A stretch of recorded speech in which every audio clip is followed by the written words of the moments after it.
Hi hello dear super കൺമണി സീരിയലിൻ്റെ പുതിയ റിവ്യൂയിലേക്ക് എല്ലാ കൂട്ടുകാർക്കും സ്വാഗതം. അങ്ങനെ മാനസ നമ്മുടെ മഹിയെ വിളിച്ച് അന്വേഷിക്കുന്നുണ്ട്. കൃഷി എവിടെ, കൃഷിനെ വിളിച്ചിട്ട് കിട്ടുന്നില്ലല്ലോ, ഫോൺ സ്വിച്ച് ഓഫ് ആണല്ലോ എന്നൊക്കെ ചോദിക്കുന്നുണ്ട്. ആ സമയത്ത് തന്നെ മഹി ഒരു പച്ചക്കള്ളം പറയുന്നുണ്ട്. അവൻ മീറ്റിങ്ങിലാണെന്ന് പറഞ്ഞ് വേഗം ഫോൺ കട്ട് ചെയ്യാൻ കേട്ടോ.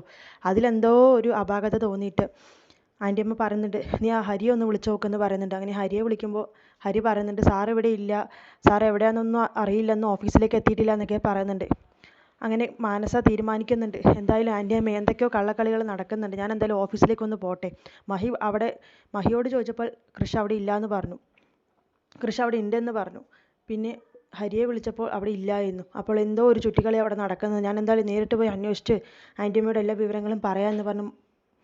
അങ്ങനെ മാനസ ഓഫീസിലേക്ക് പോകുന്നുണ്ട്. ഈ സമയത്താണെന്നുണ്ടെങ്കിൽ ദേവിജി മഹിയോട് പറയാണ് കേട്ടോ, എന്തായാലും കൃഷിനെ പുറത്തിറക്കാനുള്ള വക്കീലിനെ റെഡി ആയിട്ടുണ്ട്, അയാളിപ്പോൾ കോടതിയിലാണ്, എന്നിട്ട് നമുക്കൊന്ന് നേരിട്ട് പോയി സംസാരിക്കണം എന്നൊക്കെ പറയുന്നുണ്ട്. അങ്ങനെ മഹിക്ക് സന്തോഷമാവുന്നുണ്ട്. ഓഹോ, എന്നാൽ പിന്നെ 2 ദിവസം കൊണ്ട് തന്നെ ജാമ്യം കിട്ടുമല്ലേ, കൃഷിനെ പുറത്തിറക്കാമല്ലേ എന്നൊക്കെ പറയുന്നത്. അതെ, അത് തന്നെയാണ് എൻ്റെയും വിശ്വാസം എന്ന് പറയുന്നുണ്ട്.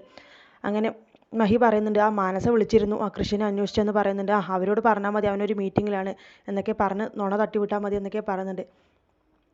ഈ സമയത്ത് തന്നെ ഹരി അങ്ങോട്ടേക്ക് വരുന്നുണ്ട്. ഹരി, നിന്നെ മാനസ വിളിച്ചിരുന്നോ, വിളിച്ചാൽ നീ കൃഷി മീറ്റിങ്ങിലാണ് 2 ദിവസത്തേക്ക് എന്നൊക്കെ പറയണമെന്ന് പറയുന്നുണ്ട്. അയ്യോ, മാനസമ്മയുടെ ഇപ്പോൾ വിളിച്ചിരുന്നു, ഞാൻ പറഞ്ഞു സാർ ഇവിടെ ഇല്ല, ഇന്ന് ഓഫീസിലേക്ക് എത്തിയില്ല എന്നൊക്കെ പറഞ്ഞു എന്ന് പറയുന്നുണ്ട്.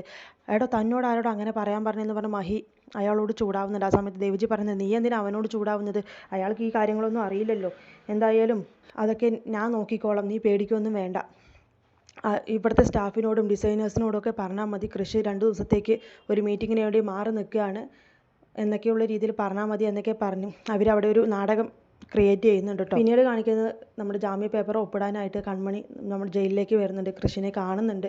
കൃഷിനും കൺമണിക്കും ഒരുപാട് സന്തോഷമാവാണ് കേട്ടോ. കൺമണി എന്നൊക്കെ പറഞ്ഞ് വാരി പുണർന്ന് കരയുന്നുണ്ട് കേട്ടോ അവർ പരസ്പരം. അങ്ങനെ കൃഷി പറയുന്നുണ്ട്, സാർ ഇവളെ ഒന്ന് ഈ ഒരു സെല്ലൊന്ന് തുറക്കോ, എനിക്ക് അവളെ ഒന്ന് ചേർത്ത് പിടിക്കണം, എൻ്റെ ഭാര്യയാണെന്നൊക്കെ പറഞ്ഞിട്ട്, അയ്യോ അതൊന്നും ഇവിടെ പറ്റില്ല എന്ന് പറയുന്നുണ്ട്. Sir please sir, please sir, കാല് പിടിക്കാമെന്നൊക്കെ പറയുന്നുണ്ട്. അങ്ങനെ നീ എൻ്റെ പണി കളയുമല്ലേ എന്ന് പറഞ്ഞ് ആ ഗേറ്റൊന്നും മാറ്റി കൊടുക്കുന്നുണ്ട്. അങ്ങനെ സാർ എന്ന് പറഞ്ഞ് കൺമണി നമ്മുടെ കൃഷിനെ കെട്ടിപ്പിടിക്കുന്നുണ്ട്. അങ്ങനെ അവരവിടെ സ്നേഹിക്കലും ചുംബനും ഒക്കെ ആയിട്ട് കഴിയുമ്പോൾ ഓഫീസർ പറയുന്നുണ്ട്, ഈ സ്നേഹപ്രകടനമൊക്കെ മാറി നിന്ന് മതി എന്ന് പറഞ്ഞിട്ട് അങ്ങനെ അവരവിടെ നിന്ന് മാറി നിൽക്കുന്നുണ്ട്. സാർ, ഞാൻ കാരണമല്ലേ സാർ ഇങ്ങനെയൊക്കെ ഈ ഉള്ളൊരവസ്ഥയിലേക്ക് എത്തിയത്, സാറിനെ റിമാൻഡ് ചെയ്തെന്ന് അറിഞ്ഞപ്പോൾ തന്നെ എനിക്ക് ആകെ ടെൻഷനായി. അലേഖ ഡിസൈൻസിൻ്റെ MD ആണ്, എന്ത് ആവശ്യങ്ങൾക്കും സാറിൻ്റെ മുന്നിലെത്തുന്ന ഈ സമയം എനിക്ക് വേണ്ടി ഈ ജയിലിൽ എന്നൊക്കെ പറയുന്നുണ്ട്. കൺമണി, അതൊന്നും സാരമില്ല, നീ അതൊന്നും കാര്യമാക്കണ്ട, ഇതൊക്കെ പ്രേമിക്കുമ്പോൾ നീയല്ലേ പറഞ്ഞിട്ടുള്ളത്, കുറച്ചൊക്കെ ത്യാഗങ്ങളൊക്കെ സഹിക്കേണ്ടി വരും, കുറച്ചൊക്കെ എൻ്റർടൈൻമെൻറ്റ് വേണമെന്നൊക്കെ, അതിൻ്റെയൊക്കെ ഒരു ഭാഗമാണെന്ന് കൂട്ടിക്കോ. ഇനി നമ്മളുടെ തലമുറ ഒരു 10-50 കൊല്ലം കഴിഞ്ഞ് നമ്മുടെ മക്കൾക്ക് പറയണ്ടേ, നിൻ്റെ അമ്മയ്ക്ക് വേണ്ടി ജയിലിൽ കിടന്നവനാടാ, ഞാൻ പൊരുതിയവനാടാ എന്നൊക്കെ പറയാൻ, അതൊക്കെയല്ലേ കൺമണി ഒരു രസം എന്ന് പറയുന്നുണ്ട്. അത് കേട്ട് കൺമണി ചിരിക്കുകയാണ് കേട്ടോ. സാർ, എന്തായാലും സാറ് പേടിക്കേണ്ട, എനിക്കിപ്പോൾ ഒരു ധൈര്യമൊക്കെ കിട്ടിയിട്ടുണ്ട്, സാറിന് എന്ത് വില കൊടുത്ത് ഞാൻ പുറത്ത് കൊണ്ടുവരും, ഞാൻ ജാമ്യ പേപ്പർ ഒപ്പിടാനായിട്ടാണ് സാറിൻ്റെ അടുത്ത് വന്നിട്ടുള്ളതെന്ന് പറയുന്നുണ്ട്. അങ്ങനെ ആ പേപ്പർ കൊടുക്കുന്നത്, കൺമണി നീയാണോ എനിക്ക് ജാമ്യത്തിലെടുക്കാൻ വേണ്ടി വരുന്നതെന്ന് പറയുന്നുണ്ട്. മഹി അതിൻ്റെ കാര്യങ്ങളൊക്കെ ശരിയാക്കിയെന്ന് പറഞ്ഞ് വിളിച്ചിട്ടുണ്ടായിരുന്നു, എന്തായാലും അവർ 2 ദിവസത്തിനുള്ളിൽ വക്കീലിനെയും കൊണ്ട് വരും, ഞാൻ പുറത്തിറങ്ങും, അതിനുശേഷം അച്ഛനും അമ്മയും ജർമ്മനിയിൽ നിന്ന് വരും, എന്നിട്ട് ഞാൻ നിൻ്റെ കാര്യം അവരോട് അവതരിപ്പിച്ച് നിന്നെ കല്യാണം കഴിക്കും എന്നൊക്കെ പറയുന്നുണ്ട്. സാർ, ആദ്യം ഇപ്പോൾ ഇതിലൊന്ന് ഒപ്പിട്, എന്തായാലും എൻ്റെ ഒരു സമാധാനത്തിന് ഞാൻ തന്നെ സാറിനെ പുറത്ത് കൊണ്ടുവരുമെന്നൊക്കെ പറയുന്നുണ്ട്. ശരി, അപ്പം ആരാ അതിൻ്റെ വക്കീൽ എന്നൊക്കെ ചോദിക്കണ്ട, നിനക്ക് പിന്നെ വക്കീലിനൊന്നും ആവശ്യമില്ലല്ലോ, നീ വാദിച്ച് ജയിക്കും, നീ സൂപ്പർ കൺമണിയല്ലേ എന്നൊക്കെ പറഞ്ഞ് നമ്മുടെ കൃഷി അത് ഒപ്പിട്ട് കൊടുക്കുകയാണ് കേട്ടോ, ആ ഒരു ജാമ്യ പേപ്പർ.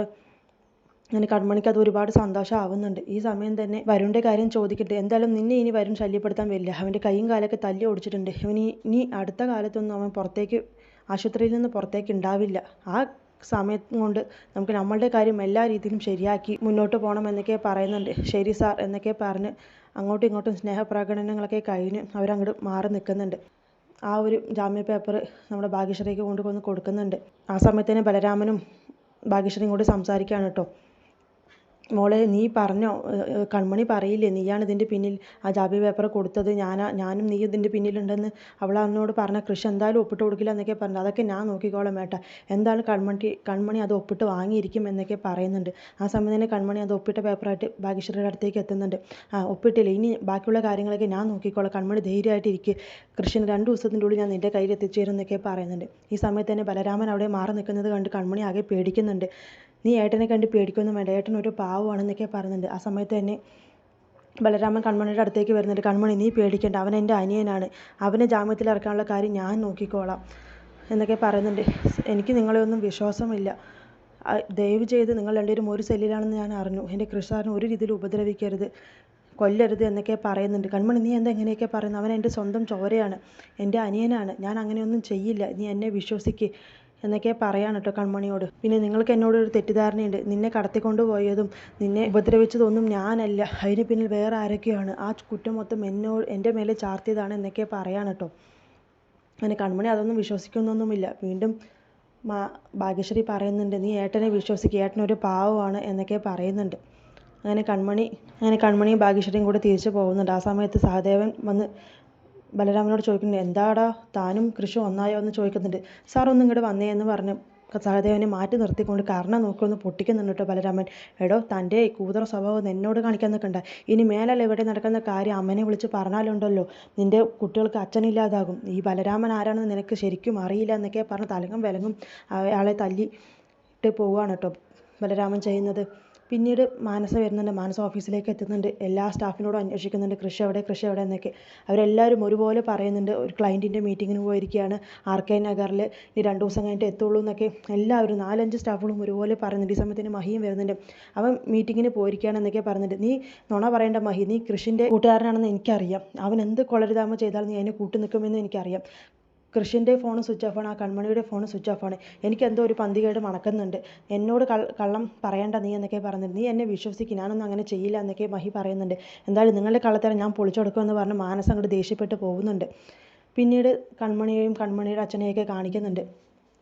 കൺമണിയുടെ അച്ഛൻ ചോദിക്കുന്നുണ്ട്, മോളെ കൃഷാറിൻ്റെ വല്ല ന്യൂസും കിട്ടിയോയെന്ന് ചോദിക്കുന്നുണ്ട്. കൃഷാറിന് 15 ദിവസത്തേക്ക് റിമാൻഡ് ചെയ്തു, ഞാൻ ഇപ്പോൾ ജയിലിൽ പോയി കണ്ടിട്ട് വരികയാണ്, ജാമ്യം എന്തായാലും കിട്ടും, ഞാൻ അതിനുള്ള വഴികളൊക്കെ ചെയ്തിട്ടാണ് അച്ഛാ വരുന്നത് എന്നൊക്കെ പറയുന്നുണ്ട്. മോളെ നമ്മളെന്ത് ഇനി അനുഭവിച്ചാലും വേണ്ടില്ല, കൃഷാറിനെ പുറത്തിറക്കണം, അത് നല്ലൊരു മനുഷ്യനാണ് എന്നൊക്കെ പറയുന്നുണ്ട്. ഈ സമയത്താണെന്നുണ്ടെങ്കിൽ ധനലക്ഷ്മി അമ്മായിമാരോടൊക്കെ പറയുന്നുണ്ട്, ഈ വീട് വരുണിൻ്റെ പേരിലാണ്, അത് അവനിക്ക് എഴുതി കൊടുത്തിരിക്കുകയാണ്, അവനിനി എപ്പോൾ വന്ന് ഇവിടെ നിന്ന് ഇറങ്ങാൻ പറഞ്ഞു അപ്പോഴൊക്കെ നമ്മൾ ഇറങ്ങി കൊടുക്കണമെന്ന് പറയുന്നുണ്ട്. ഇത് കേട്ട് ആകെ അന്തം വിട്ട് പേടിച്ചാണ്ട് നിൽക്കുന്നുണ്ട് അമ്മായിമാർ. ഞങ്ങൾക്കും കൂടി അവകാശപ്പെട്ട വീട് വരുണിൻ്റെ പേരിലായിരുന്നു, അതെങ്ങനെയാണെന്ന് ചോദിക്കുന്നുണ്ട്. അവനാണ് ആ ജപ്തി ഒഴിവാക്കിയത്, അതുകൊണ്ട് അത് അയാൾക്ക് എഴുതി കൊടുത്തു എന്ന് പറയുന്നുണ്ട്. അങ്ങനെ കല്ലുതുള്ളി വരുന്ന അമ്മായിമാർ കൺമണിയുടെ അച്ഛനോട് ചോദിക്കുന്നുണ്ട്, ഏട്ടാ ഞങ്ങൾക്കും കൂടി അവകാശപ്പെട്ട വീട് ഇപ്പോൾ വരുണിൻ്റെ പേരിലാണെന്ന് ചോദിക്കുന്നുണ്ട്. അതെ, അങ്ങനെ പറ്റിപ്പോയി എന്ന് പറയുന്നുണ്ട്. അത് എന്ത് തോന്നിയ നിങ്ങൾ ഈ കാണിച്ചത് എന്നൊക്കെ പറഞ്ഞ് കൺമണിയുടെ അച്ഛനോട് ചൂടാവാൻ കേട്ടോ. ആ സമയത്ത് കൺമണി പറയുന്നത്, അതെ അവൻ്റെ പേരിൽ തന്നെയാണ്, പക്ഷേ ആർക്കും ഇവിടെ നിന്ന് ഇറങ്ങേണ്ടി വരില്ല, അവൻ്റെ ആ ബാധ്യതയും അവൻ്റെ ആ ഒരു കാര്യമൊക്കെ തീർക്കാൻ എനിക്കറിയാം, ഞാനും കൃഷാറും കൂടി നോക്കിക്കോളാം, നിങ്ങൾ ഒന്നും കൊണ്ടും പേടിക്കേണ്ട, ആർക്കും ഇവിടെ നിന്ന് ഇറങ്ങേണ്ടി വരില്ല എന്നൊക്കെ പറയുന്നുണ്ട്. ഈ സമയത്ത് ധനലക്ഷ്മി മാറി നിന്ന്, ഓ പിന്നെ ഇവൾ വലിയൊരുത്തി എന്നൊക്കെയുള്ള രീതിയിൽ നമ്മുടെ കൺമണിയെ പുച്ഛിക്കുകയാണ് കേട്ടോ ചെയ്യുന്നത്.